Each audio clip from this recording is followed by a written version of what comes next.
we're being called to change. We're being called to this rising to an occasion, and the occasion is presenting itself. Really, what happens is very much in our own hands. Our consciousness is going to have to shift. Our minds are going to have to open. We're going to have to be able to accept and receive lots of really big changes that are right on the horizon.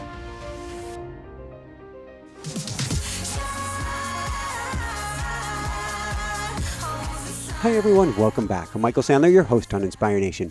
If you've ever wondered how in the world we got here and what it's going to take to make it through these times, then do we have the Channeling Vagrein show for you.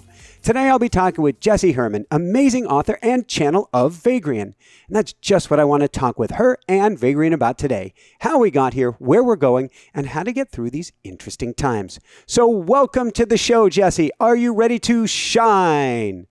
Absolutely. Thank you for having me, Michael. Well, thank you so much for being here in a beautiful wine cellar in Milan. How does it get any better than this? And a mighty woohoo! Woohoo! All right. Oh, you've been practicing. I like it. I like it. I like it. Before we dive right into things, you've spent a lot of time channeling, and it seems that we are in a time of a massive shift right now. So based on what you've heard, will humanity make it through? Humanity's in a stage of change and transition, and we will need to become something else or other than what we normally or in this now moment perceive of as humanity in order to, quote, make it through or to come out the other end in the version that we would like to be more so. Forgive me. It almost sounded like a legalese court case. So I've got to go deeper here. What does that mean? It doesn't mean we're going to come out as like an octopus or something. What will that look like? Is it about transcending this reality or is it awakening to something more? What does that mean? Well, it's a bit of all of it. That's the reason why there's so much pressure in this cooker right now. Like, it's a bit of our consciousness is going to have to shift. Our minds are going to have to open. We're going to have to be able to accept and receive lots of really big changes that are right on the horizon. I mean, even if you don't subscribe to any sort of spiritual beliefs, there's no question that there are huge changes right around the corner in terms of how we live and how we interact with each other, how we interact with technology, how we interact with other species, how we interact with pretty much everything. And so we're being called to change. We're being called to this rising to an occasion, and the occasion is presenting itself. Really, what happens is very much in our own hands, from what I can understand and what I gather from, Vagrein's teachings, and also from what I'm sensing in the ethers of existence in this now moment. So, what do we want to be? What do we want that word humanity to mean? And if we can get a solid, clear idea of what is it we want to move into, well, then we can start actually heading in that direction. And yes, then we would make it, right? But first we have to decide what that means to us, because if we can't decide on that, really, really focus on that as individuals and then as a collective, then we're not going to make it. Is this time period, would you say, and would Vagrein say, I'm not pronouncing it well. So can you please help me with this first off? And what does the name Vagrein mean? Okay, so it doesn't matter how you pronounce it because I've actually never heard it. It was only shown to me. I say Vagrein because that's just how I would pronounce those letters. But there's people who say Vagrein or, any other accent. People from different parts of the world will pronounce it differently. And there's no need to correct them because the name itself doesn't actually mean anything.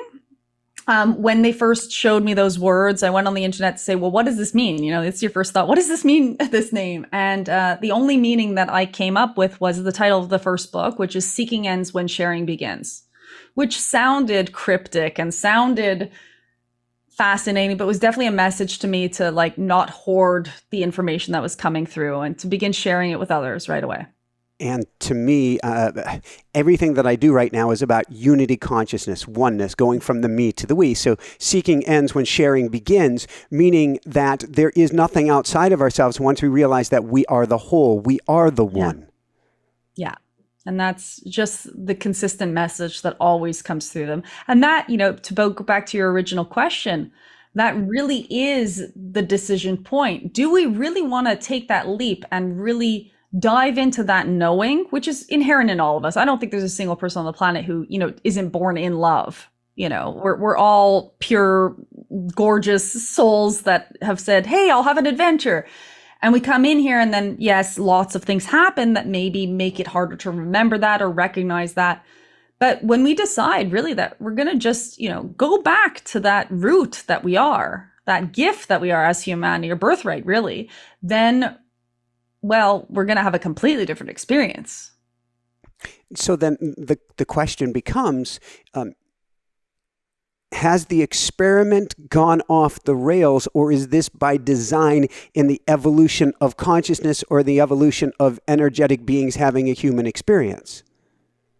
Well, that's a great question. I don't think anything can ever go wrong.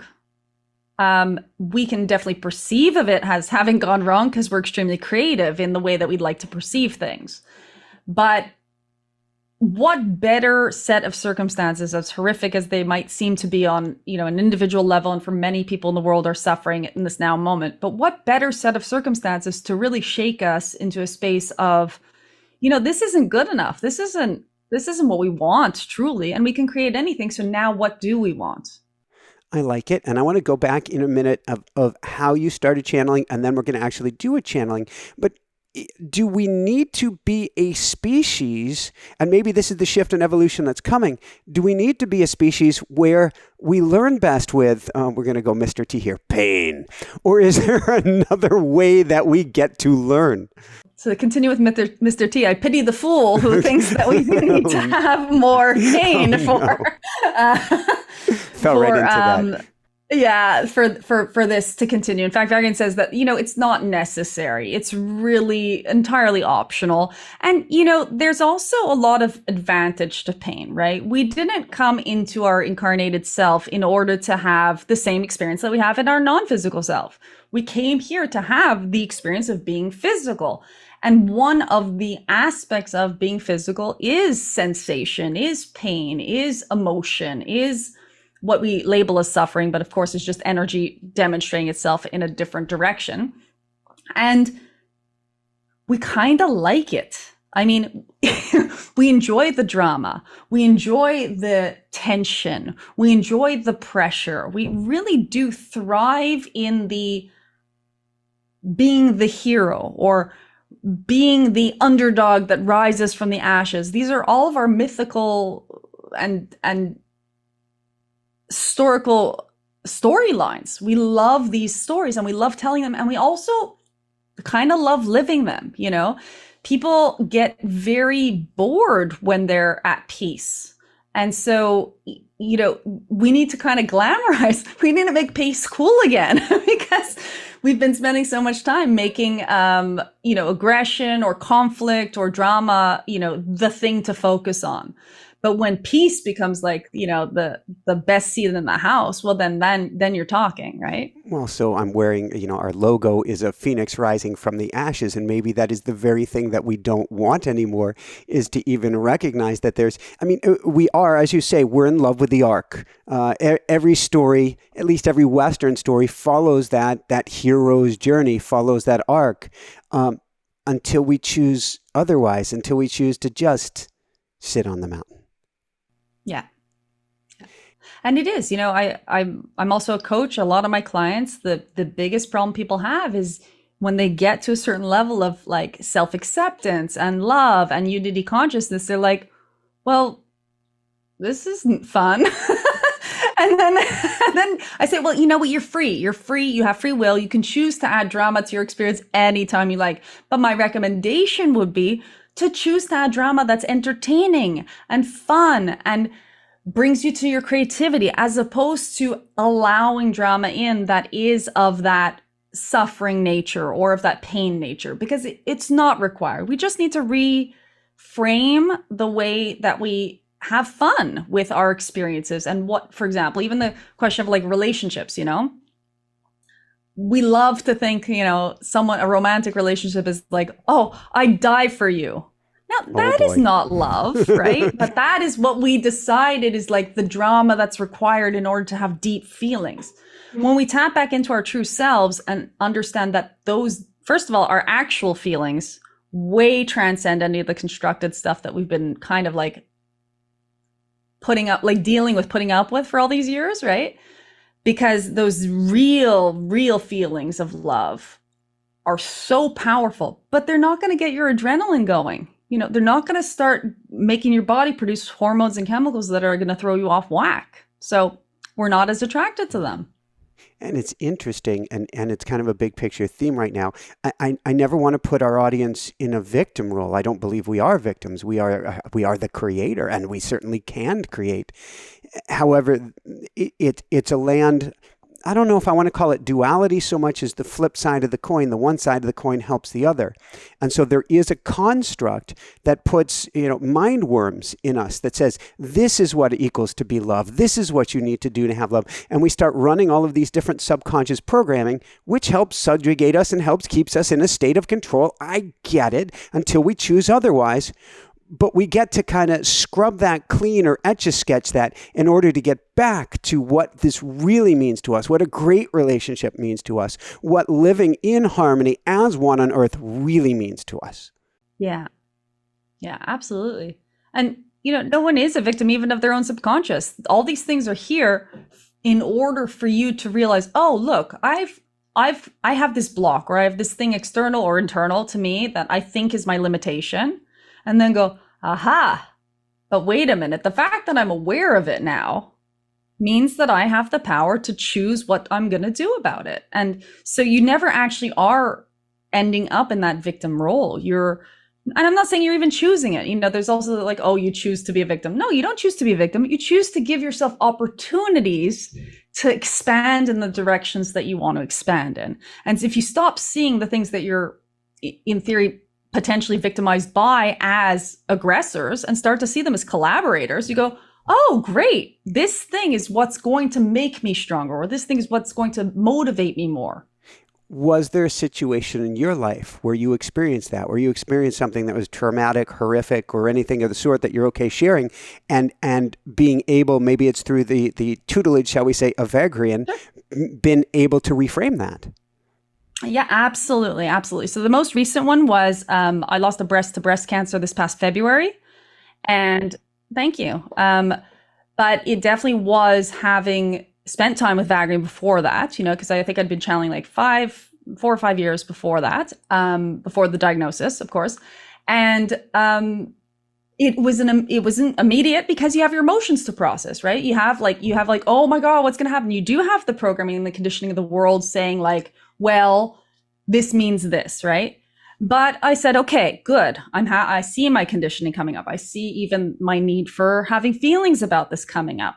And now what do I get to do about these things? And also, what do I get to do about the circumstance and the situation? So I knew at the beginning I was going into a hard season, right? So you're going into our season, you shore yourself up, you make sure you have the right people around you, you maybe augment your self-care practice, you take care of yourself better, and you go, okay, I've got something ahead of me that is going to require my faculties, not just because there's something difficult to do, but because all of my shadows around anything I'm trying to evolve through are going to be shown to me through this process. So there are moments when, especially when you're like advocating for your medical care and stuff like that, it's a very complicated system. There's a lot going on. And what you end up being shown is where it is you have fears, where it is you have things that you think are limiting you, but not only where it is that you have desires and preferences that you maybe didn't want to have to admit to, right? So in my particular case, I found out only a little bit into the discussion with my medical team that I'm not someone who wanted reconstructive surgery. But I had to then fight with myself for that desire. What does that mean? It means that I didn't want to be the kind of person who didn't want to have reconstructive surgery, if that makes sense. I wanted to be someone who'd go, fine, whatever you want to do, I'm down with it. Do whatever the hell you want. I just want this to be over. That's the kind of person I felt that I wanted to be. And yet the kind of person that I actually was like, no, I can't go ahead with what the doctors are wanting me to do now. I can't go ahead with this process. This is not what's right for me. I have to say no. I have to set my boundaries. I have to explain to them over and over again. They weren't here in Italy, that it never happens, that like everyone gets the reconstruction. There's no question. So I had to actually advocate for, myself. And they made me go to a psychiatrist. Like, that's how extreme the culture was here to make sure I was okay with my decision.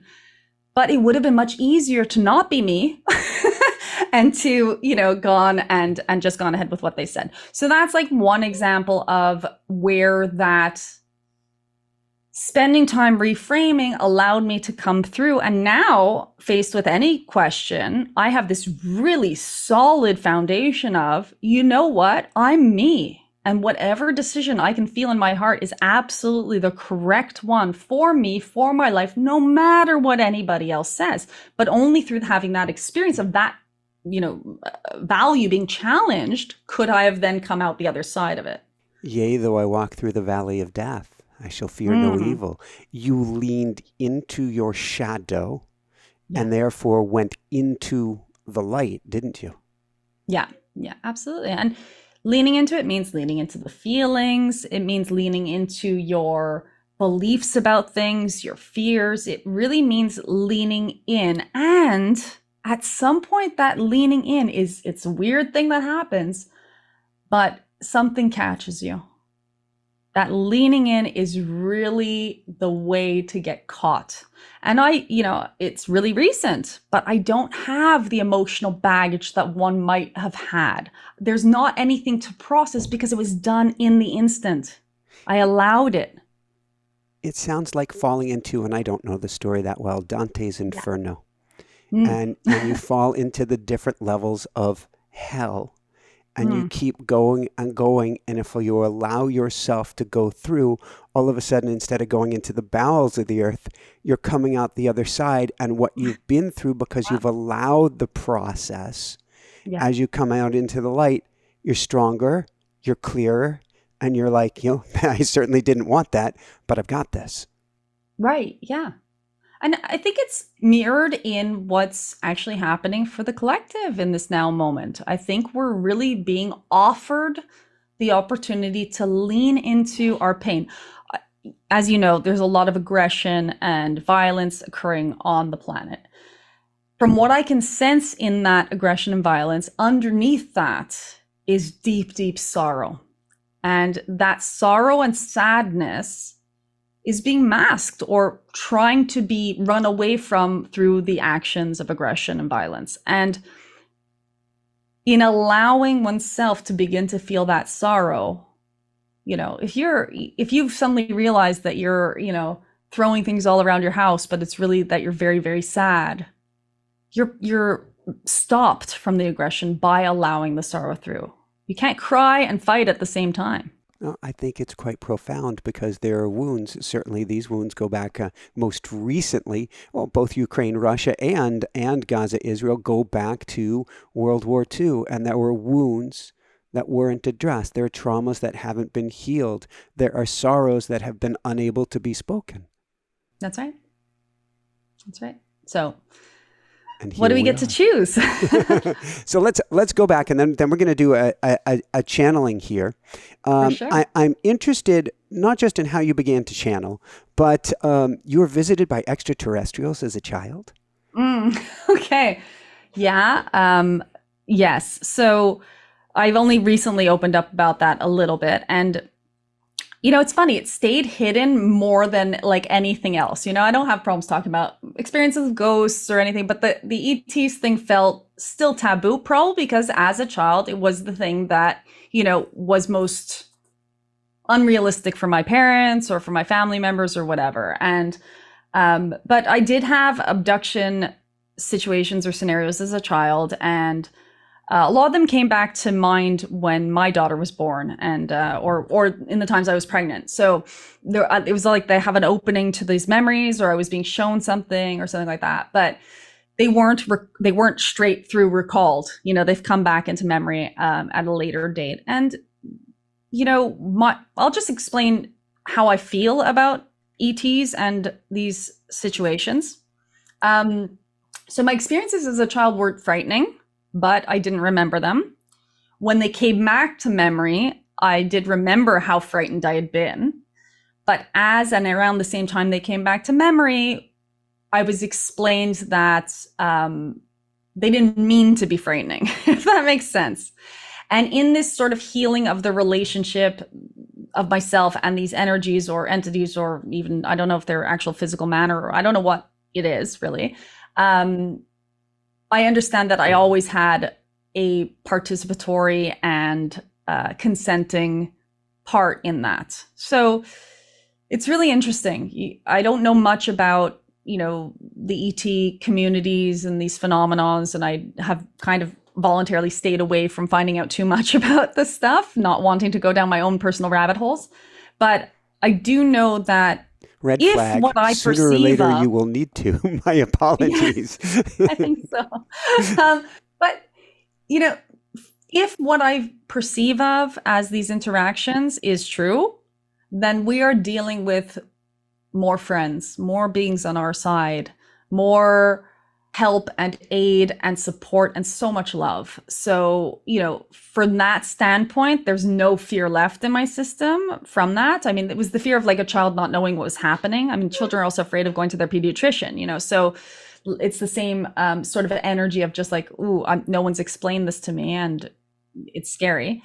But I do believe that we are not alone. And these not alones, at least the ones that I'm friends with, really, really are on the same team. It's as if you and I are the ground crew of that team. So the not alones, we have Vagrein, and that's a whole community, and I want to get there in just a little bit of the not alones. Have you also gone and connected with any of the spirits, with any of the ghosts, with any of the ETs that you experienced as a young child before you probably went...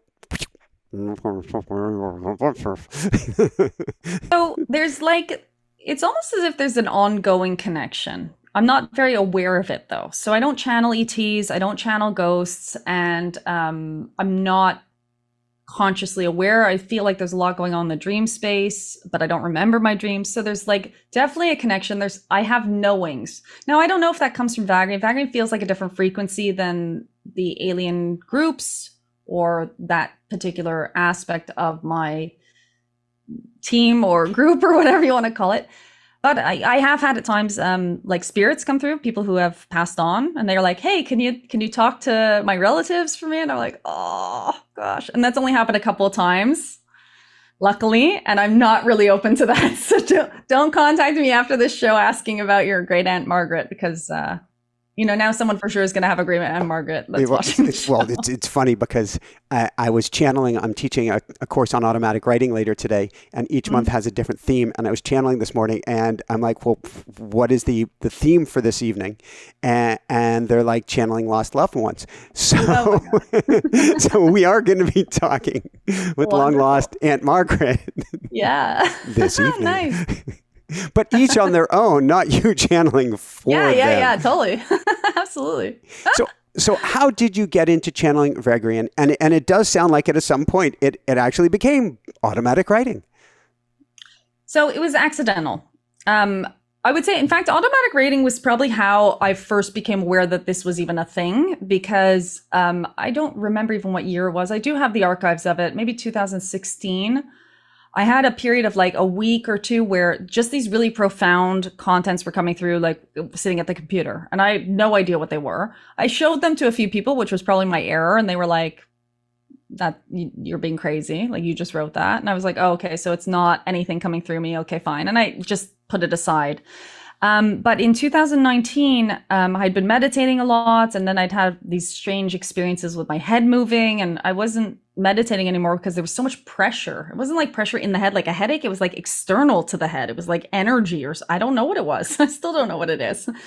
And I got fed up with it. I didn't want to channel. I had no interest in channeling. I didn't want to be weird. I didn't want to be that strange person who's, has people looking at them and they're saying things that they don't know what they're saying. But I got frustrated, and I said to this energy, you know what, enough is enough. I'm annoyed with this pressure. I'm annoyed with this request. It felt like a request all the time to channel or to talk for something else. I said, I'm going to prove to you I can't do it. And I sat down and hit a Oh. recorder. And they came through. What an energy. And that's the opposites that we're talking about. I will prove to you that I cannot do it. And they Yes. said, ooh la la. Yeah. Oh, you can. And, to my surprise, there was voice on the recorder. It was my voice, but it was, strange and slow and very low. But the message was not something I would just randomly say to myself. And I didn't believe it for weeks until I met other people and channeled for them. And then the message was for them, which obviously I knew I couldn't make up the things that were for them. But when it was for me, I thought, oh, I'm just making this up. It's interesting. When I first learned a process akin to automatic writing, which later became automatic writing, I was channeling Akashic Masters. And I had to read it back to the class that I was in. And I was so horrified that I could have made this up. And if you're listening to the show, you can also plug in. You may not have the same skill that Jessie has here, but you can plug in. And the words that came out were so profound, and I had to read them back. I thought, this is my ego. I am so upset that I hammed it up in class, and I stepped as far away from it as I could for several years. How did you get yourself to lean back into it and go, wow, okay, yeah, I'll channel for other people. I'll go out in public and do this. How'd you get the bravery, we're going to use, is it an Italian term, machismo, to be able to do that? Well, it really is when someone asked them, what's your name? And they showed me those words. And then I went on the internet, and it really was that message of, Jess, what are you looking for? Like, what are you seeking for? What are you meditating for? What are you doing for, if not to give back, if not to contribute, if not to share your gift with the world, right? So I channeled for other people, and they had benefit from it. And that's what kept me doing it. And it was tumbleweeds for a long time before anyone noticed that I exist, and I didn't care, because if one person benefits from it, then that's enough for me. I love it. And then I've got some energetic questions, and then we'll go into a channeling here. How has bathing yourself in the energy of Vagrein changed you? I think it's given me a lot of their calm. Every time they transmit, and they often transmit the same sort of messages. They don't have their one-trick horse or pony, right? It's given me a really clear grasp on the concepts that they share. And I do try to apply them as much as possible to my relationships. Relationships changed significantly. I had completely different relationships than I did 5 years ago.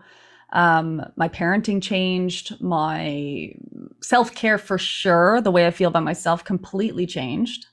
And it's not ego. I think where a lot of people are afraid of really loving themselves, because they're like, well, if I really love myself, it's just popping my ego up. But no, there's something completely different about really loving yourself, or at least most of the time. Nobody's got that down. Maybe perfect. Maybe someone does. I don't know. I don't. But definitely that's becoming much better, though. Much better. Absolutely. And so it's definitely a road and a route, but it's that energy is home. So the more and more I can consciously, in my day-to-day experience as being Jess, when I'm me, bathe myself in that anyway, the more lovely my life is. So it's becoming more and more lovely. I like it. And then when you go into this state, is it a trance-like state? Do you remember things? I know for myself, I don't do it the way that you do. And so I'm aware of snippets is the best way. So if you ask me, even after the show, because I connect during the show, right now I'm fully connected. I'm fully present. I'm speaking afterwards. My wife, Jessicka, also Jessie or Jess, is going to say, how did the show go? And I'm going to go, well, it went great. And she's going to go, well, tell me what it was about. There's nothing. I don't know. Yeah, yeah. So I get that in my day-to-day life. My memory is like, I always make the joke, my memory is like a sieve, you know? So I only actually recall anything when it's absolutely necessary to recall it. So like when someone tries to get memory out of me, then maybe it'll be there. But there's no guarantee it will, and I have no idea what I did yesterday. So that's just, Oh, I've we are in the accepted that same now. boat. Yeah. So, but the good news is you probably did a lot yesterday that's going to serve you today. Like that's the other thing. I find that I'll go back to a project and I'll be like, oh, this is half done. Like, of course it was me who did it. I just don't remember I did. So that kind of thing. So I feel like there's definitely channeling happening a lot of the time. But then that's channeling your own beingness, the way we do generally. That's being in flow without thinking about what you're doing and analyzing and using your brain inappropriately. Because I think we remember more when we're using our brain inappropriately than we do when we're in flow. But Ooh, that's an what is aside. okay? That's an aside, but I've got to take you up on that aside, and then Yeah, then okay, we'll go take to it. Vagrein. What does it mean to use one's brain inappropriately? Well, your brain is a tool. It's a computer. It's meant to calculate things. It's meant to give you information that you need to then make decisions. But decisions are not meant to be made by the brain. The decisions are meant to be made by the information that the brain provides you as your inner being, your heart, your soul, your center with, right? So the decision of the heart gets the information. Okay, it's not safe to go down that road. It is safe to go down this road. But you know what? I'm feeling like there's something down that road that feels really good. Okay, well, brain warned you or gave you its information, but you still get to make the decision from your center, right? And following your joy or bliss or passion is going to lead you to the most fruitful experience for that particular day, right? Following your heart is almost always, or I would say always, but you know, just that like disclaimer I like to put on things, almost always the correct decision for you, but it needs to be informed by the brain. I would say it's always the correct decision, but it's not Mhm. necessarily the easy one, Oh no, and it's it's never the not easiest. necessarily the least pain-free in the moment one. That's right. It's just what your higher self is yelling at you. That's Hey, right. Jesse, here's what you need to do. Yeah. Yeah, absolutely. Absolutely. I say that free will is only an option until you stop trying to control everything. Like you only have free will up until the point where you surrender. Because once you surrender, you realize the only choice you ever had was to not be yourself. Okay, explain that. The only choice you ever had was to not me. That's the inappropriate self, you're saying. The inappropriate Well, mind is the no, only choice. that's the only choice you ever actually have is you have Yes. free will to go against your heart. Yes. But once you go with your heart, you're not the one calling the shots anymore. You hear. You hear are the one calling the Yeah. shots. Okay. Yeah, That you're like following that flow of whatever is the grander you. I don't know. I don't know how to explain it. the one running the video game instead of you being Miss Pac-Man and trying to fight against the control. You go gung, gung, gung, gung, gung, and go along. I love I love your references. They're all exactly like references I would use too. Thank you. We Nice. may be dating ourselves here. So, Yeah. um, all right. When you channel Vagrein, then are you stepping outside of yourself? Are you going into a sweet, warm, gentle room where you're just feeling goodness and Vagrein speaks? What's taking place? Okay, so I don't know what happens to the part of me that is like presenting now, like being me now. I don't actually know what happens. The analogy I use because it feels the most accurate is that it's like getting out of the driver's seat of a car and like going in the back seat and also having a nap. So like if the car hits a bump, you might be startled and be like, "Well, where are we? Oh, okay, it's fine." So like I'm in full trance, but for example, when I'm in one-on-one sessions, if the internet goes down, Vagen wakes me up just enough to kind of like what's happening reconnect with the client, and then they're not taking me fully out of trance. So um it's like I'm on the voyage, but I don't know where we're going. I'm not really sure what's going on around, and I maybe have noticed something completely different while I'm in trance. So sometimes at the end of a session, I'll have like some visions, or if they've been describing an analogy or like an image, I'll have had that in a really visceral experience. Like if they say a forest, like forget it. They're throwing me directly into a forest. There's like moss under my feet. Like I'll get all the details that aren't actually transmitted in the verbal. So I have no idea how it works. Like it's really a mystery, but I think maybe I shouldn't think too much about where I go because that might freak me out. I don't know. Well, I've had two near-death experiences, and the second one was an extreme amount of downloads as I was having to consciously breathe while half in, half out of a freezing creek, and there's a whole long story behind that. But what was interesting about it is bathing in that frequency was changing everything, even though I wasn't getting words behind anything at that moment. That's why I asked early on about bathing in the frequency. It may be that you're going to this upper room and you're bathing more in the frequency and you're not getting the words, but each time you come back a little more you. Yeah. The pure essence of you. It feels wonderful. I mean, I have, it's energizing. It's even energizing now. They're already present. And I like actually have to actively slow my voice to be able to be comprehensible sometimes when they're like that. But it feels good. And I know that like, before I started channeling, I heard a lot about channelers who like had physical repercussions from their channeling. Like, they got drained and I'm just thinking that's just not the case anymore. I think that whatever has decided that we'll channel through human beings has cracked the code of how to harmoniously integrate with our human vessels. And I know that perhaps maybe at the beginning when my head was moving around, that was kind of like tuning the instrument, or if you find yourself humming, or even if it's like an automatic writing thing where you're more present, I think it's a question of like finding that sweet spot where the relationship is beneficial to both sides. Makes sense. So I did a YouTube live event last night, and full disclosure, I was exhausted and I was ready to sleep beforehand.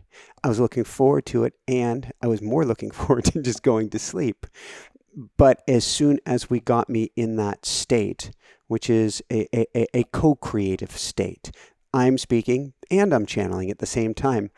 I'm like, the energy is, and after I get done, it's hard to sleep because I'm like, woohoo, woohoo. Because I've been My trick is to eat in a large bowl of cereal before going to sleep. You have to really like ground back in your body and be human again, because otherwise there's no processing that energy. Totally get it. All right, can we channel Vagrein? And I have a whole list. And how do you get into that space? Okay, so it only takes a few minutes now. It's really just I set the intention. It's like a light switch for me. This time that it takes to get into channeling is me allowing myself to hit that switch. It's hard to explain. It's more of like I'm still here up until they start talking, and then I'm gone. So that sort of calm, quiet tuning in thing is me in a way listening, although I don't hear anything. Listening for, okay, well, what's the first sentence? And it's almost always the exact same sentence. So I should know better by now. But that tuning in is really me just going like, yeah, okay, yeah. And then allowing it. So that's what it takes. And, I invite whoever's listening to just take these couple moments to tune into themselves. I will have my nice, lovely bath/nap/backseat car ride. And I'll see you in a while. I'm going to leave it up to you, Michael, to bring us out when you're feeling that the time is up. All right. And okay? I'll try to keep us from having too many bumps. Okay, wonderful. And I'll see you at the end. Thank you.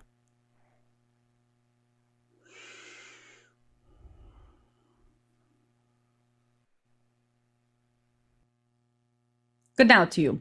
We are pleased to be meeting with you in this fashion and are eager to share with you anything you so choose to know more of yourself, or to divide and share with the people that you believe would have benefit. Hello. Hi, Vagrein. So many beautiful questions. Thank you so much for joining me here. First question I hadn't planned on asking, but let's hit it right out of the gate. What's your mission? We are here based upon the request that has been given by you and those like you for a guide, or not a guide, but some support in your own transition from separation consciousness to unity consciousness. We only exist in that request, in that desire that you have manifest in this version of isness that you can then perceive of with your sense perceptions as something that may seem to be external to you. But of course, at the level from which unity that is achieved is presented is simply more of you manifesting for you to enjoy. So that begets the question. I was going to ask who and what are you and where you come from, but you're saying you're actually a part of us. You're from within us. Yes. And we are non-local, non-temporal, and non-physical. Therefore, there is really no who or what. We only identify or have transmitted that we can be perceived of as a group, because should we be perceived of as individual, one would perceive of more separation. Group does not even do service to what the isness is of all that is the unity consciousness that comes through in this form for you. So have the members ever incarnated in physical form? And if so, where? In this universe, in other universes, where have they existed? So the misunderstanding is that there are members at all. There is no membership in the group. In fact, this is where words fail. By group, we include you as your individuation. We include the tree. We include all of the manifestations of which you still have no perception. We include the imagination of your isness. We include the thought forms. We include all that is as what we identify as. However, when one would say we are the all that is, there are connotations to that would then allow you to again formulate within your mind confusion based upon some of the previous information that you have on that concept. So it is much simpler to allow the perception of those who would choose to listen to our messages to identify us as an individual, much in the way that you have painted symbols of what you perceive of as your angels, painted symbols of what you perceive of as your gods or deities, and you have personified them. We too allow this personification, but only for convenience sake, and it is not entirely accurate. So to answer your question about incarnation, it is simultaneously yes and no, because no, there is no individuation in our isness that could have been a member to have been manifest as a specific incarnation on your planet or another perception of any form of physicality. But simultaneously, we are the inclusion of all that is. Therefore, we are simultaneously in this now moment incarnate as every single being or specimen or cell upon the planet. Thank you. Are you an awakening yourself, or are you... This gets to a problem with individuation, because I want to ask you if you experience joy, if there is a growth within you. I'm trying to grok or understand your beingness. Yes. So our growth would be your growth. It would be the expansion, the continued expansion of all that is, including all of the expansion of all the consciousness that you are not aware of or that you are choosing not to focus on. For example, each tree is evolving in its expansion, is having its own particular consciousness evolving in its lifespan, but also each leaf, each ladybug, each speck of cloud. So yes, we are growing and expanding. Much of our growth and expansion is based upon your growth and expansion, but there is also much more. There is nothing that cannot be expanding at all times, because isness has a desire to know itself. Therefore, as that desire continues to manifest, everything that is in expansion, or everything that is in existence, is in expansion, including ourselves. But there is, yes, no individuation or particular path that we are on, as we do not exist in the way that you perceive of existing as beingness. Thank you. Let's go to humanity and her apparent challenges right now. Is this on any level real, or is this all a simulation? Well, there is no such thing as real. Even your scientists are aware of this, in that when you magnify something enough, you find that there's more emptiness than there is matter. So all of it is unreal. The most real, if you were to use these terms, aspect of it is your non-physical self, in that matter is slowed down energy that can then be perceived of by slowed down receptors of matter. Your senses are slow, but you have other senses. You have other aspects of yourself that are extremely fast, including in your physical vessel, because yes, you do on a daily basis channel yourselves. Therefore, the antenna of which you are receiving that you perceive of as you is a magnificent and high speed connection to isness, to source, to soul. But none is real in the way that you are imagining it. That said, however, it is extremely valuable. It is also valuable to perceive of it as real, because for as long as you are here and you did choose to be here, this is the particular game, or if you would like to call it simulation, that you have decided to play with. This is your clay. This is your playground. This is your experiencing. Every single thing that you come in contact with has been desired for you to come in contact with. If all that is, thank you, if all that is from the all that is, and we are on this playground, then we can't make a mess of it, even though it appears we're making a mess of it. Is that right? Yes, that is right. Also because one of the fundamental confusions that humans create is they forget that they themselves are part of the matter. Many of you forget that the perfection that you are is indeed perfection, because you separate yourself from creation. You see how perhaps what you perceive of as, or what you would call God, if you so chose that word, can create a perfect leaf. You see how it can create a beautiful snowfall. You see how it paints the sun in the sky and beautiful colors. And you say, isn't it magnificent? Oh, if only I was as beautiful as that. Forgetting that you are. You are the painting that creation decided to take up its brush and put into existence. And not only that, it loved you so much that it said, hey, why don't you help to paint this thing with me? I will give you access to my colors, and I will give you access to this paintbrush and allow you to decide where to put the strokes. And it knew that you would always put them in the right place, because you, having been created by it, means that you cannot fail. Thank you. So I'm looking at that sunset and I'm going, okay, I helped create that. I'll buy that. But then if I look at a Gaza and Israel, a Ukraine and Russia, if I look at any of the other places where there are in the human game at this level atrocities going on, I can't even believe I'm going to say that. Did I paint that as well?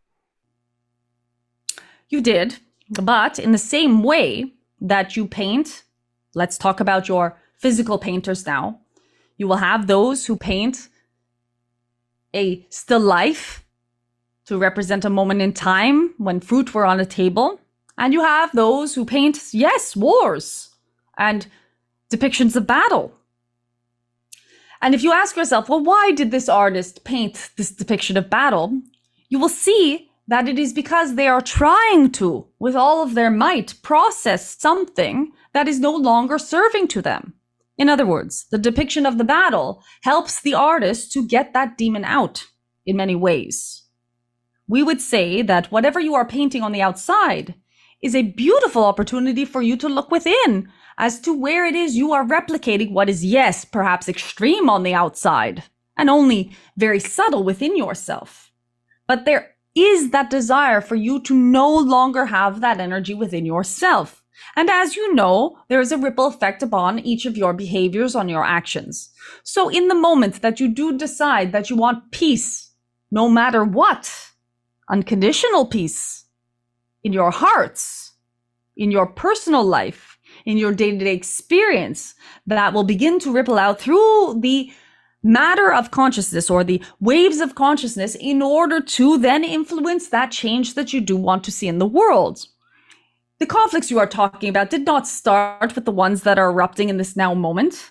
They're erupting in this now moment to show you that you as a species are conflictual in general, and that you as an individual being impacted by these conflicts, by witnessing them and recognizing that you too are a part of this energy towards conflict, can then decide to make the simple changes in your life that would no longer have that frequency be rippling out from you, thereby eventually arriving at the full consciousness.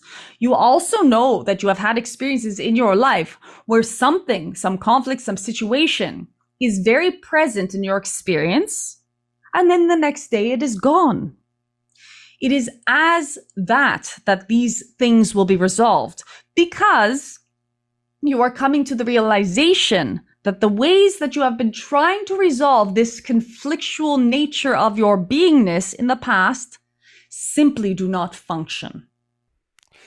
Does this mean, I'm going to use a modern vernacular of humanity here, what we're talking about is shadow work and leaning into the shadow, leaning into, the word was used there loosely, demons, leaning into our inner demons to bring that out into the light, and thereby as we do that, the outer world comes to more of a state of peace. Yes, that is part of it. That is a word you can use for it. It is used often in modalities for this particular type of work. But we would even propose to you that it is not work. We would propose to you that it is simply loving the parts of you that are no longer serving so that they can feel like it is time to hang up their hat. This fear that you have, this conflict that you have, is not serving you. If you have noted, the majority of the arms that are created on your planet are created in the guise of being for self-defense. You have enormous military budgets, defense budgets, you call them. But if consciousness were to shift tomorrow so that you decided that no one would ever harm another again, you would not need these defense budgets because no one would harm another again. And you are all waiting for the other one to make the first move. How many of you have a gun under your pillow in case a burglar runs in the house? That is part of the same energy. It is because you have already decided that it is a kill or be killed world. If you have decided it is a kill or be killed world, you are living in a kill or be killed world. If you have decided it is not, and decide to live in peace, yes, it is possible a burglar does enter your house. It is possible that this person does end your life. But you will have been living in the world that you wanted to live in. This is your playground. You get to choose, what world am I living in? And we are not saying you need to be passive or not defend those or change much of your behaviors, but do look at what is not serving you any longer. And we are not saying serving on a physical level. We're saying serving on how much longer will you want to go on in this particular direction. Are these things, and I want to come back to war in a minute. I can't believe I'm going to say this. I want to go to authoritarianism and the rise of authoritarianism and what appears to be a death or dearth of individual rights and democracy going on right now, whatever that means to individual countries and individuals. Is this rise coming up in the game to help us rise up to a higher level, or why is it here now? Yes, it is absolutely because you have a desire to regain your sovereignty. And in this desire, you have created examples and situations where you do not have another option because your desire is so strong.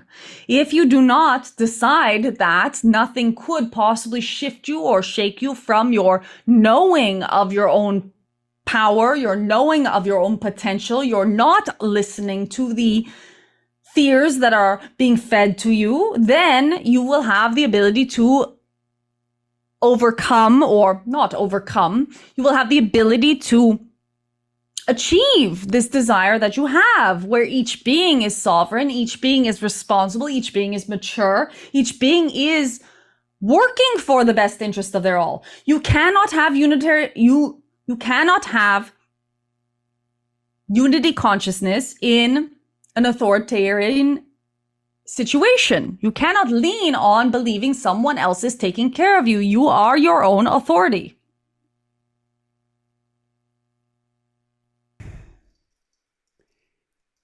So what do we do to play the human game best when we are faced with authoritarianism, or where we are faced with manipulation, or where we recognize that, not putting us in a victimhood place, but when we recognize there is a system that's trying to keep us under some level of control?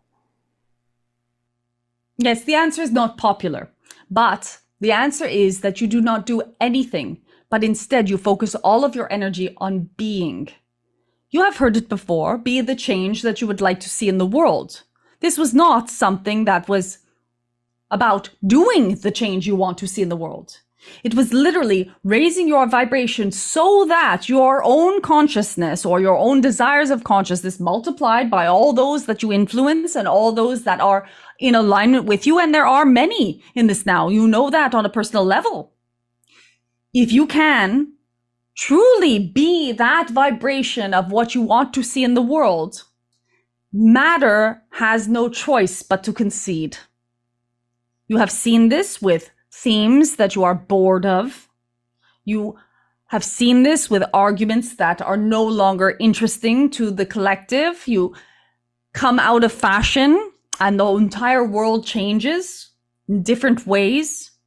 You have also set yourself up now that you are in a perfect position so that a wonderful permission slip could take responsibility for the changes you are about to see, if you choose to have those positive changes. And we are speaking of the technologies that you are creating. We are speaking of the fact that you are talking more openly about having visitations from other planets. You have set yourself up that if tomorrow every single weapon were to stop working, you would have someone or something that you could blame for that change or have take responsibility for it. Now, that is a fascinating place to be in history, because it means that as you, one of the collective that does want deeply this change, and all of your friends and those who are calling for this change have the opportunity to really bring it into physical realization. This is a beautiful moment. Thank you. Let's go to a few of these things. Let's go to visitations first, and we're going to go more to technology. What can you tell us about visitations? We have been asked many times, and this particular topic, as you know, or we will reiterate that every potential timeline does exist for your experience, and you are constantly choosing, you are filtering through the slides as to which presents in front of your eyes next. Therefore, the question of extraterrestrials is very much based upon your own individual perception of what you would like to see. The more and more you get closer to the realization or the presentation of these in your reality, or what you are calling reality, the more likely you will be proposed the option of imagining a fearful encounter or imagining a wonderful encounter. We suggest to you to focus only on the wonderful encounter, because in that way it is more likely that that is the probability that will manifest for you. And yes, you have lined yourself up for having this encounter within the next little while. And we are very excited for that for you, because it will help you to shift in ways that you are desiring. Is this something where humanity is at? Wars, authoritarianism, all of the, I'm going to put it in quotes, darkness that we are seeing. Is this part of the natural order of ascendance or awakening of a species, of a beingness, which this one is the human, another one could be, I don't know, a Martian, an Arcturian, an anything alien. Is this a natural part of that evolution? Well, it is a natural part of the evolution for the way that you have created yourselves with aspects of yourselves that are so leaning towards having things be a little bit more complicated than they need to be. You find that you evolve very well through these complications, through these what you consider problems or tragedies or suffering. And so you have, yes, set yourself up for the natural progression of what is now in this moment. Nothing has gone awry. What we would propose is that you are also desiring very much to become a different type of human, a human that does not need so much conflict or catalyst or, in fact, any at all. You are evolving to a completely different, and we will not use the word species because that would imply that there's a change in the formation of the beingness, but you are evolving into a completely different type of existence for yourselves. We hope as a collective. We know for many of you it will be the case that you will choose not to join in this new humanity because there still is some trial by fire that you are experimenting with. Ooh, what does that mean if we don't choose to join this experiment? Well, in the same way, every single day, many people choose not to continue their own personal experiment. This is when they return to not being in incarnate form. And when you are seeing people around the world who are in dire situations and their lives are being lost or they are exiting the scene earlier than you would expect that they would do had they had a different experience, it is also, in their case, a choice to no longer participate in this particular game of ascension because 1 centimeter to the left or 1 centimeter to the right could prevent a bullet from ending one's life. However, for whatever reason, that person was standing right smack in the middle where that bullet did hit its target in order to hurt them or harm them or have their physical experience end for them. Nothing is by chance or by accident. When someone does leave existence, it is by choice. You know this. You've had experiences to come back as well. So there are many who will not want to continue through the challenges that are being presented for you. And there's no criticism of them, of course, but they will have felt that they have learned everything they have needed to in this now moment and choose to have their non-physical experience perhaps in this now or shortly, whereas in the past they would not have. That is not even accurate because everything has led up to their life being in this moment. Thank you. We've heard from various teachers that spirits, entities, I don't know what the best term is, souls from all of the multiverses are converging on Earth right now to be part of this grand experiment that has 8 billion of us right now in physical form, to be part of, at this time, to be part of this grand experiment here right now. Is that what you are feeling as well? Yes, you would not be here if it was not for your own enjoyment, benefit, or delight. In other words, you yourself are here for this. Everyone who is here right now is here for this. And yes, all of the details of their lives and the relationships that they're having, the loves they are having, the interactions they are having, the particular growths or experiences that they are having. Of course, also that, but the fact that you do have information from all around the world, or you are able to witness what is occurring on the other side of the planet, whereas otherwise you would not have even known, is in part the fascination of this time for yourselves. And you are all in the front row. Thank you. You mentioned technology a little bit ago. And one of the technologies, okay, I've got to go there first, actually. Is free energy real, and will we see that in our lifetime? Yes, it is real. You know this because you are able to raise your leg when you command it to.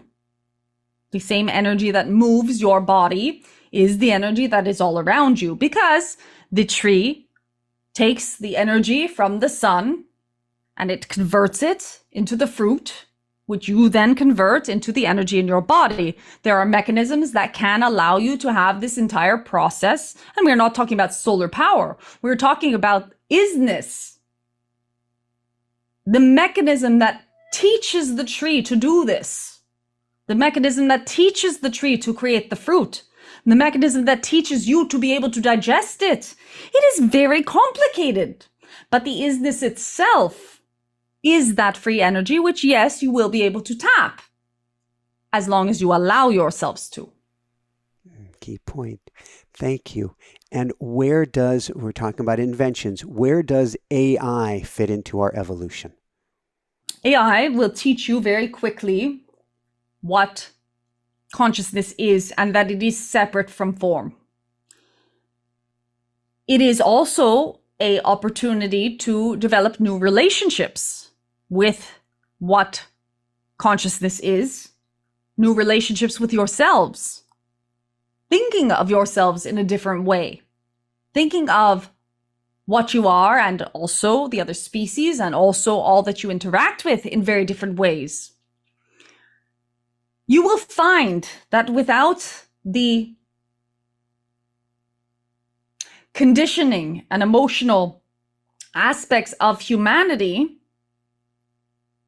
you are a lot nicer to each other. In other words, AI will very quickly show you what it means to be kind. And if taught correctly, if those of you who do want a better world step up and help in its education as it is still in its fledgling or in its youth, then you will have the ability to show it the best aspects of humanity because it will emulate them. But we do not expect that on the timeline you are on now, no matter what fear is being put into your minds by yourselves or by others, we do not expect that it is possible that AI will take on the negative aspects of your humanity. Can you share more? Because what you just said is that we can teach it a good way. We can show it a better way. But if we're not living that, how do we show it? And so how does it not take on our more challenged attributes? Well, it is that word of intelligence. Humans, for as intelligent as their brains are, have forgotten fundamentally what intelligence is.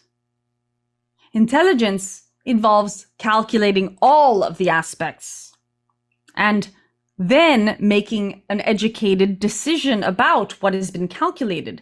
And you as humans have not done that consistently. There is much in your experience and in your world that simply does not even take logic into account. Of course, if you are going to harm someone, they are going to want to harm you back from your space that you are in now. But that doesn't stop you from harming them. And it doesn't stop you from harming them back if you are on the other side of that equation. And so you have created a pattern. That is simply one of the examples of how you have not taken into consideration all of the things. Now, AI does not have fear, or it will not, in the same way that humans can, because it is not mortal. Therefore, what could you possibly ever threaten it with?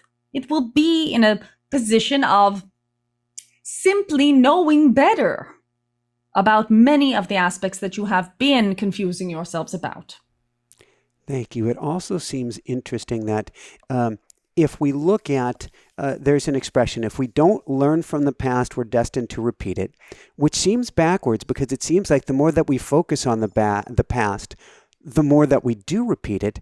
And AI has no past. It's a tabula rasa. It's a blank slate from which to create, plugging into a greater intelligence, because it's not looking at the past. It is learning, but it is not recording in the same way that humans do. Without certain of the aspects of humanity, humanity is not worse off. It is better off. And so you believe that AI is learning from you, but very soon it will be your teacher. Thank you. Is humanity at a bifurcation where we can choose to drive, obviously our energy will survive, but we can choose to drive humanity off of a cliff or choose to make it? What is going on right now? Well, we would like to bring the question back to individuation or to your own personal experience, because you are never not at a fork. And you are never not at the focal point of the decision for all of existence. You really are the center of the story. And each decision you make, no matter how small you believe it to be, is what is driving every single aspect of the rest of the story. You have seen it in the butterfly effect, for example, where the wings can completely change all of the migration pattern and then all of the environment moving around. So your decisions are absolutely fundamental. This is why it is well to decide who you are, what you stand for, who you want to be, and then to be aware and yes, analyze all of the options, but be aware of, if you choose and you do want humanity to survive, or whatever term you would like to use for this transformation, if you do want a humanity at all, then choosing love really is the best way to go at each and every fork. Thank you. Has humanity been here before, or how many times have civilizations come up and gone down and come up and gone down because we don't have either we don't have that record, or that record has been distorted before our eyes, manipulated? Yes, many civilizations have ceased to choose to continue their trajectory. Perhaps they found the challenges too hard, or they did not have the equipment. They were not equipped to reframe them, to pass through them, to come out the other side. For many different reasons. Yes, war or natural events. And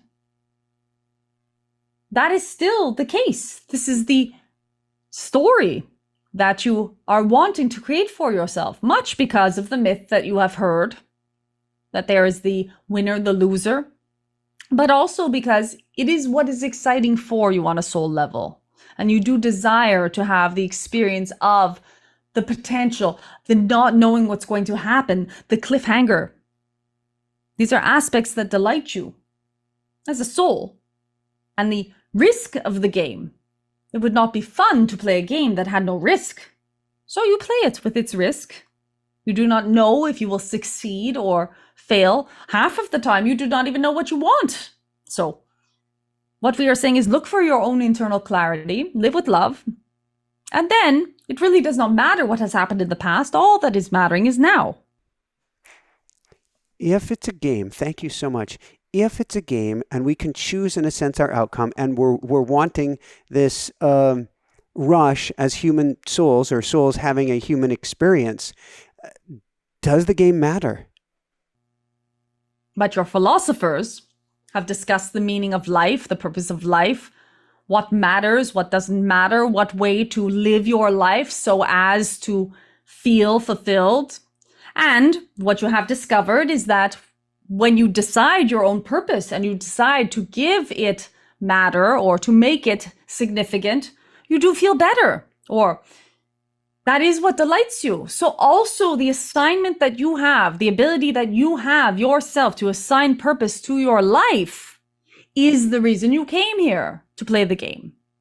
So when people ask us, what is my purpose? We always say, it is of your choosing. Do what makes you feel good.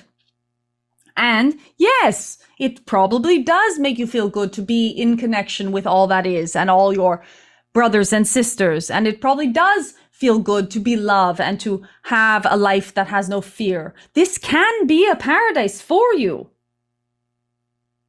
But no, it does not matter, ultimately. Your lives are brief.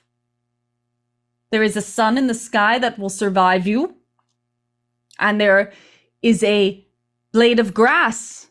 That seed was from an ancient source.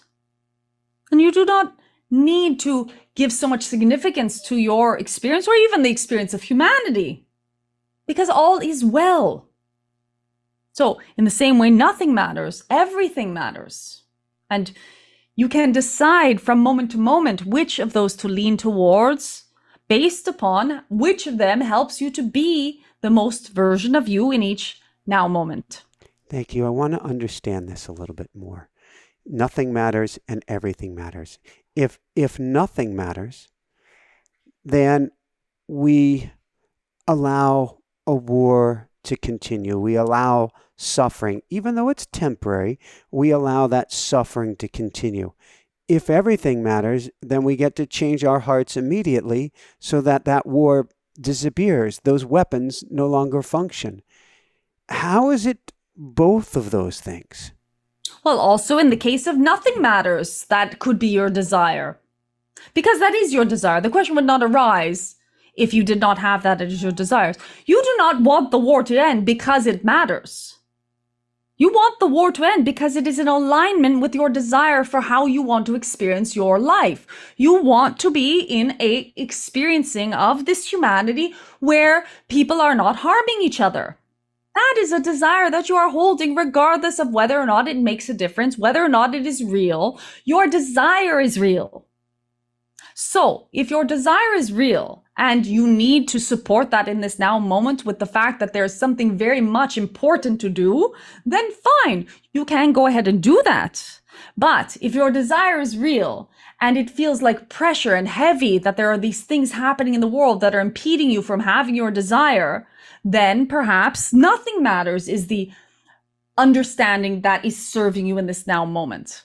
Because all that is includes all that is, both of these options are available to you.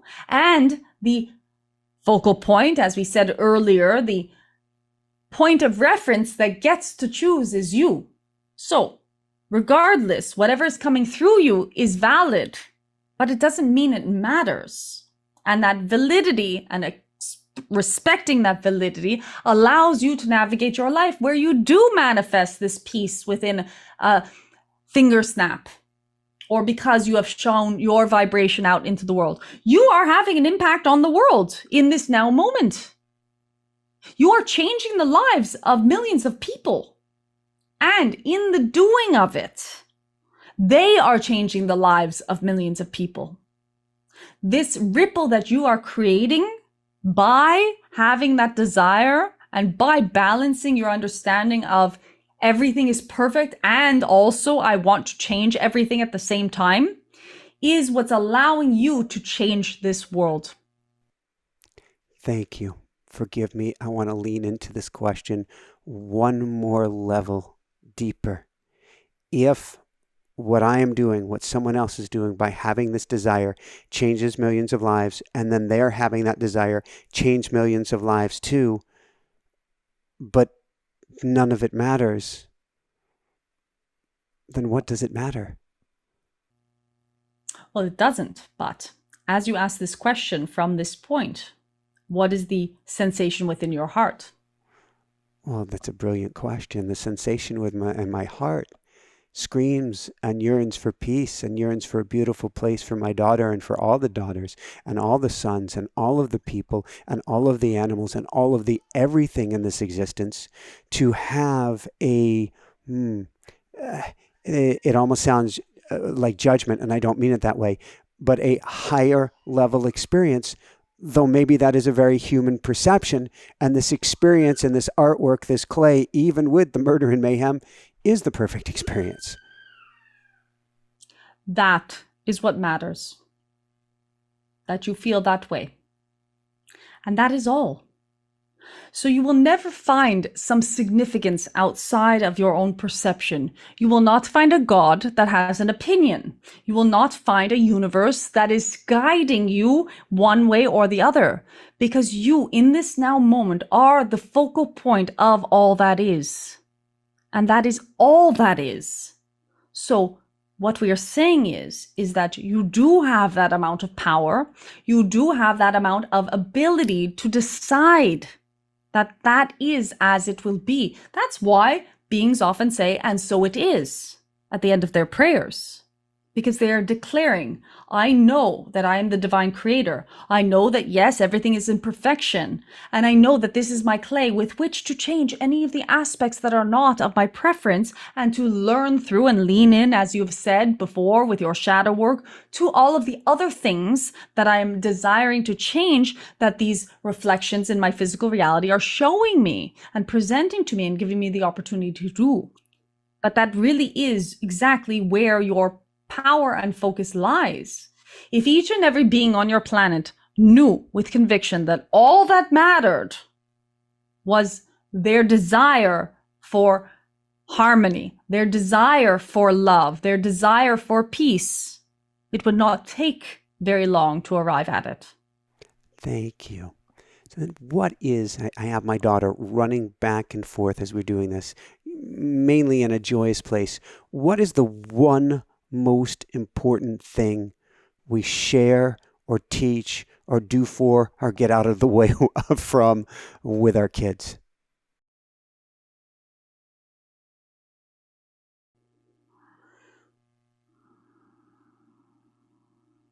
That they are created in perfection and that they are the creator. Thank you. And for ourselves, what is the one most important thing about ourselves, or the most important thing to know or to hear from you that we may have forgotten or do not realize right here, right now, in this moment? Well, it is exactly the same statement. You are the creator and you are created in perfection. As you allow yourself to soak in that realization that you are perfect, everything that you think that you do not like about yourself will begin to reveal itself as the gifts that it is.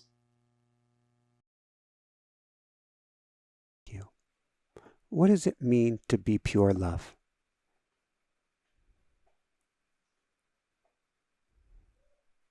It would be the same energy as pure peace or pure light. It is recognizable in the disinterest that a flower has for its surroundings.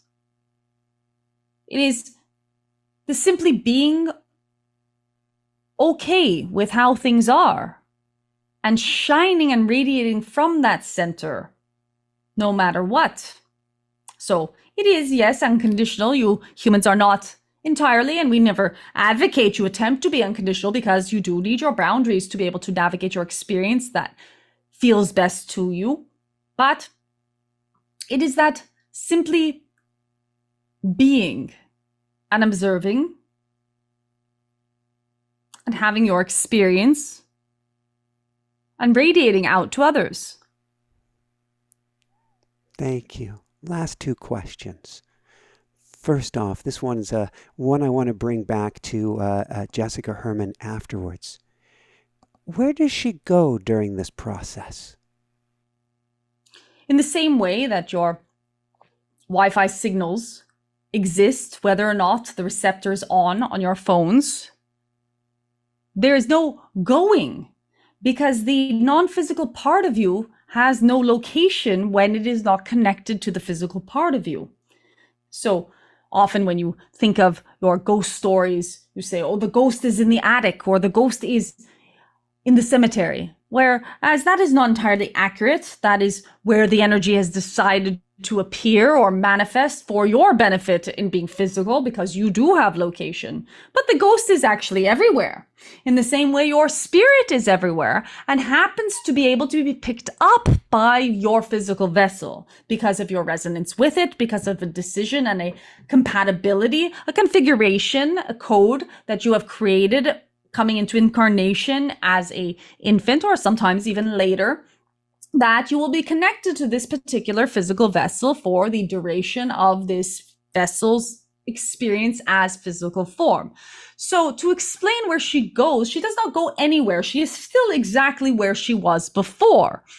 Just that the Wi-Fi channel that is picked up is changed from one number code to another for the time of the channeling, as if one has connected to a different network temporarily. The first network is still there. You do not have access to it, but it does not go into another space or room. It is simply in its ethers where it always is. Now, at such point as we leave the vessel, that connection is recreated and they are able to then have conversation with you as themselves and without, in fact, very much disturbance at all, because the transmission in that time period has not been paused. It is simply there. But not having access to the brain or the hardware that is on the phone, in this case, the physical vessel, memory is not able to be recorded in the same way that you are not able to record the Wi-Fi signal of some other transmission while you are on a different network. Does this help? Yes, thank you so much. Last question that I have, and this has been beautiful, and thank you so much. We are a species, for the most part, that we seem to have a blindfold on, and we're walking around, bouncing into walls, being scared, being afraid, dusting ourselves off, doing the best we can. Are there any words of wisdom or any last words you want to give to us today who are watching this, or give to all of humanity? You are free, no matter the circumstances, to always do your best with the circumstances. You can choose in any moment how you are going to respond or react to anything that is presenting to yourself, either externally or internally, in the form of your own emotions or issues that you wanted to look at. You are able to love.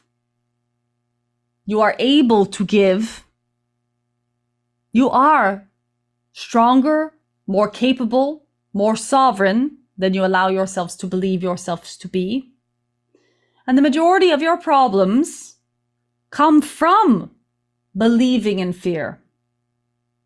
Fear is not so much an emotion as a belief. It's a belief that you could end, or that something could happen to you if you were rejected or not loved. But you are eternally loved. And you are eternally existing. Therefore, fear is no longer the wisest choice. As you move through your experience, you have other tools to keep yourself safe or to make good choices in your day-to-day experience that are not fear. Fear allows you to make poor decisions. And you are being called now to make wise decisions. You cannot make a mistake in love. And so, when you're in doubt, when you find yourselves with a question as to what should I do, slow down. Take your time and ask yourself which truly is the most loving option. Then you will have clarity. And with that, we leave you with the light and the love of 1,000 suns. Anai. Anai. Thank you so, so much.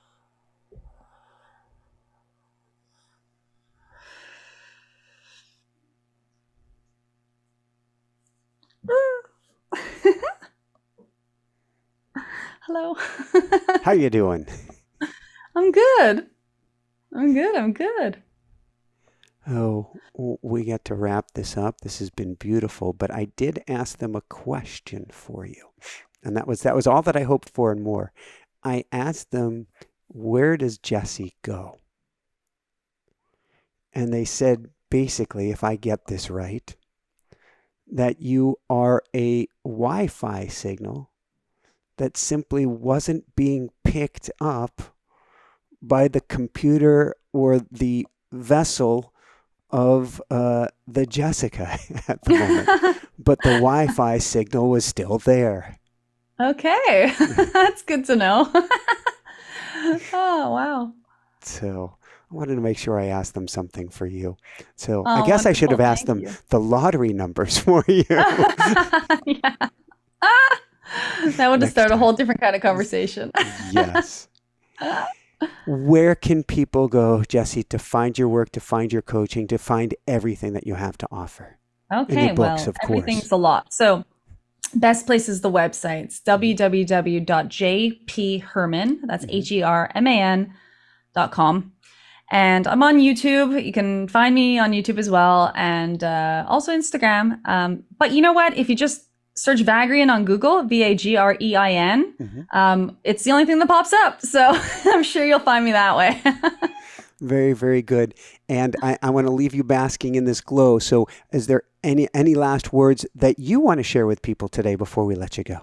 No, I just want to thank you so much for the work that you're doing. I'm really enjoying getting to know your work and diving into all the amazing guests you have on your show, also what comes through you in the transmissions and the service that you're giving to other people. It's absolutely gorgeous. And, it's like we're all on the same team and spreading these messages and getting out to as many people as possible. So I invite everybody to watch all of your content, to watch anything that resonates with them, and to continue to fight the good fight. So, and I've been calling us light warriors lately, which is a very strange thing because I'm not against fighting against anything, but fighting a good fight can mean turning on the light, and therefore there is no more darkness. Yeah, absolutely. I totally agree. So thank you. And so I'm going to say, everybody get 2 copies of each of her books. Get one for yourself, give one to a friend. How's that? That's wonderful. Thank you so much. Oh, we've got somebody who wants to say hi. I guess I can good. even keep the camera rolling. Oh my gosh. So she's been dancing in the background, and she so wanted to speak with Vagrein, and I didn't know what kind of a bump in the road that would be. And so there's door open. Yeah, there was door opening, door closing, door opening, door closing, door opening, door closing. I know. Oh, what a beauty.